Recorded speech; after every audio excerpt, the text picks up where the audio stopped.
If you're getting your GLP-1 medication from a compounding pharmacy or from a telehealth company like Hims & Hers, this is important. As of February 2026, the FDA says it's taking decisive steps to restrict compounded GLP-1 drugs. Lawsuits have been filed, warnings have been issued, and the landscape is shifting quickly. So what's actually happening? Is this about safety? Is it about competition? Or is it about access and cost? Today, I'm breaking down what the FDA just announced, why companies like Hims & Hers are in the spotlight, what this means for compounded semaglutide and tirzepatide, and what patients should be thinking about right now. Let's get into it. Hey everyone, welcome back to the channel. Here's the core issue. The FDA says it plans to restrict the active pharmaceutical ingredients or APIs used in non-FDA approved compounded GLP-1 drugs. Specifically, the agency stated it is targeting mass-marketed compounded versions of drugs like semaglutide and tirzepatide. The FDA says these compounded products are not FDA approved. They have not been reviewed for safety, quality, or efficacy, and they cannot legally be marketed as generic or equivalent versions. And they warned that companies claiming compounded GLP-1s are the same as Wegovy or Zepbound could face seizure, injunction, and legal action. They also announced they are cracking down on direct-to-consumer advertising they consider misleading. This is not a small signal. This is a regulatory escalation. To understand this better, we have to rewind a bit. Back in 2022, semaglutide and tirzepatide went on the FDA shortage list. When that happens, compounding pharmacies are allowed to produce versions of the drug to help fill supply gaps.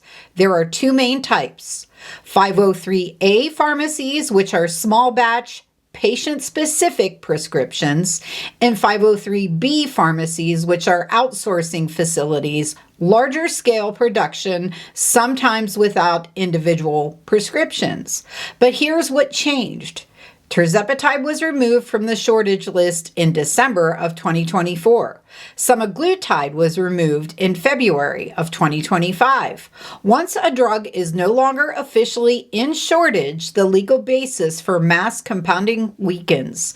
At the same time, Eli Lilly and Novo Nordisk have ramped up production, and now supply is stabilizing. So the FDA appears to be saying the emergency period is over. Hims & Hers has been one of the largest telehealth platforms selling compounded semaglutide.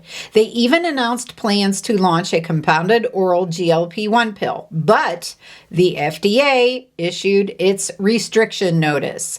The same day, the Department of Health and Human Services referred the company to the Department of Justice for potential violations. And Novo Nordisk filed a lawsuit alleging unlawful mass production and deceptive marketing. Shortly after, Hims & Hers backed down from launching the oral product. The company maintains it is selling personalized compounded medications, not mass-marketed copies, and argues that affordable access matters. And this is where the tension really sits. Access versus regulation, cost versus compliance, and speed versus oversight. Are compounded GLP-1s dangerous? This is the question that patients care about most. Here is what we know. Compounded drugs are not FDA approved. They do not undergo the same testing for safety, efficacy, and manufacturing consistency. In 2024, the FDA reported a spike in overdoses, dosing errors, and adverse events. One major issue: many compounded versions require patients to draw medication from a vial using syringes. When instructions say inject 0.05 milliliters, some patients mistakenly inject 0.5 milliliters. That's a tenfold dosing error.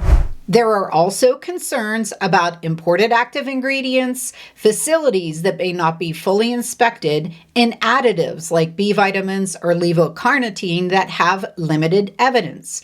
Now, this does not mean all compounded medications are unsafe.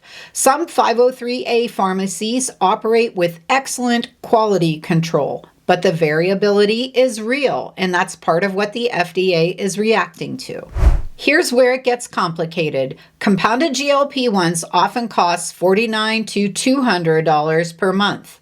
Brand name versions can be $1,000 or more per month without coverage. Even with insurance, a 2025 survey found 27% of insured patients still paid full price out of pocket.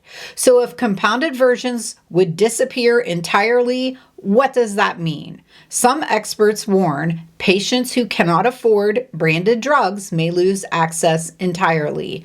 Others may turn to unsafe gray market options. Even clinicians like Dr. Janice Wang have said if price were equal, patients would choose the FDA-approved version.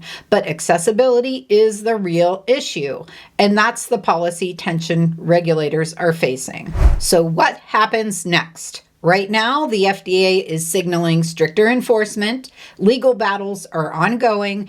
The compounding industry is pushing back, and there is regulatory ambiguity about what qualifies as personalized versus mass marketed. This likely will not be resolved overnight. Even legal experts say there is no clear black and white answer here. If you are currently on a compounded GLP-1, don't panic. Don't abruptly stop without medical guidance. Talk to your provider about where your medication is sourced, whether it's 503A or 503B, and what alternatives exist if access changes. If you're considering starting, understand brand name means FDA reviewed, standardized dosing. Compounded means customized, variable oversight. This is not about fear, it's about informed decisions. Here's the bottom line. The FDA is tightening its grip on compounded GLP-1 drugs as shortages ease. Safety concerns are real. Regulatory authority is also real. But so are cost barriers and access challenges. This is not just a pharma story. It is a healthcare access story.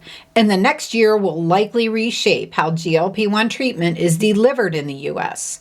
If you found today's video to be helpful, subscribe and let me know in the comments. Are you using a compounded GLP-1? Are you concerned about access? Or have you already transitioned to a branded version? Thanks so much for watching today, and I'll see you in the next video.